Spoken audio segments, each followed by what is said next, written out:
bagaimana kita mengoptimalkan potensi daripada laut kita, sehingga Jaladin nanti akan fokus kepada pengembangan produktivitas di industri perikanan kita. Jadi ini ekosistemnya kita bentuk kan, desa nelayannya dibangun, tetapi secara bisnis kan tentu harus kita siapkan sebagai off-take-nya. Jadi nanti teman-teman sekalian akan melihat bahwa kita akan ada industri perkapalan kita, itu juga menjadi tanggung jawab daripada kami. Dan berterima kasih tentunya karena industri ini tumbuh dari KKP, sehingga industri dari galangan-galangan kapal kita itu akan menjadi optimal kan. Ini sejalan dengan rencana kita untuk melakukan konsolidasi daripada galangan kapal kita. Nah, ini bagus sekali kan. Kemudian juga Jaladin nanti tidak hanya akan mengembangkan di sisi hulunya, tetapi juga hilirnya. Jadi nanti industri turunan daripada perikanan kita itu juga akan kita kembangkan secara masif. Nah, ini pertumbuhan pembukaan lapangan pekerjaannya itu akan sangat masif ke depan. Inilah yang dimaksudkan oleh teman-teman sekalian supaya memahami bahwa kita merubah orientasi daripada bagaimana pengelolaan ekonomi kita.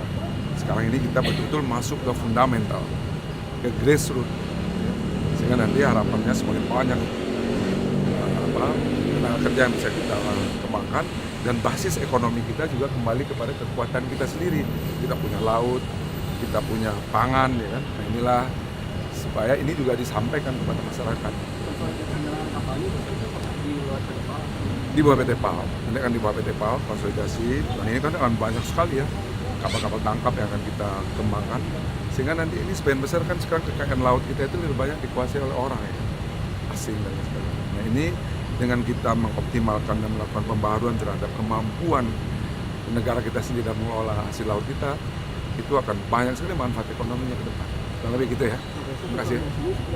Konsolidasinya saya pastikan bahwa tahun ini selesai, dan mungkin semester 1 sudah selesai untuk konsolidasi di galangan kapal kita. Ini nanti kita himbau juga, itu akan banyak membuka lapangan pekerjaan baru bagi teman-teman kita, saudara-saudara kita yang baru lulus di teknik perkapalan dan lain sebagainya. Itu akan banyak kita tampung hasil dari konsolidasi ini, karena ordernya makin banyak kan. Nah, ini kembali lagi tadi basisnya fundamental kita, dan juga basisnya adalah industri ekonomi kita ke depan. Kemarin saya sudah jelaskan juga pengembangan industri perkapalan, industri kereta api, dan lain-lainnya ini akan berkembang dengan sangat signifikan ke depan. Titiknya Pak, di mana Pak? Apanya? Titiknya di mana Pak kalau yang akan ekosistem dibangun oleh Jaladin? Di Surabaya. Oh, untuk ekosistem ya, itu masing-masing kan ada desa nelayannya banyak kita bangun. Ya. Tadi udah sampaikan Pak Terang pasti kan? Tapi Pak Jaladin sendiri akan bangun desanya juga? Oh bukan. Ya, kita akan menyiapkan ekosistemnya, dibangun oleh KKP kan. Tapi kan ini makanya kita lihat bahwa ada integrasi ya secara komprehensif mengenai pengelolaan daripada laut kita, dan juga untuk saudara-saudara kita para nelayan. Oke, terima kasih ya. Pak, progres pembentukan BUMN tekstil di antara Pak? Iya, besok ekonomi outlook ya. BUMN tekstil Pak hari Pak? Iya dong. Pak, progres BUMN tekstil bagaimana Pak? Oh, ini kan Indonesia bukan dan antara penyelenggara, tetapi besok kan ada macam-macam hadir makanya besok ya. BUMN Oke. tekstil seperti apa Pak? Terima kasih ya.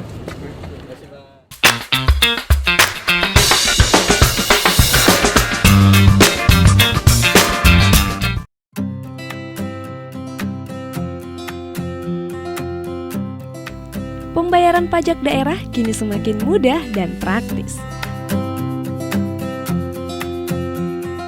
Melalui KRIS, pembayaran PBB dan pajak daerah lainnya cukup dilakukan dengan satu kali scan.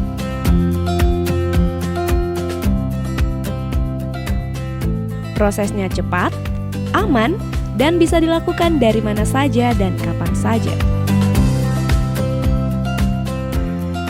Semua transaksi tercatat secara otomatis dan real-time. Hal ini meningkatkan akurasi data dan mempermudah pemantauan pembayaran pajak. Kemudahan ini menghemat waktu dan memastikan pembayaran pajak tercatat dengan baik. Saatnya beralih ke cara yang lebih cerdas, bayar pajak daerah pakai KRIS, lebih mudah, lebih cepat, dan lebih pasti.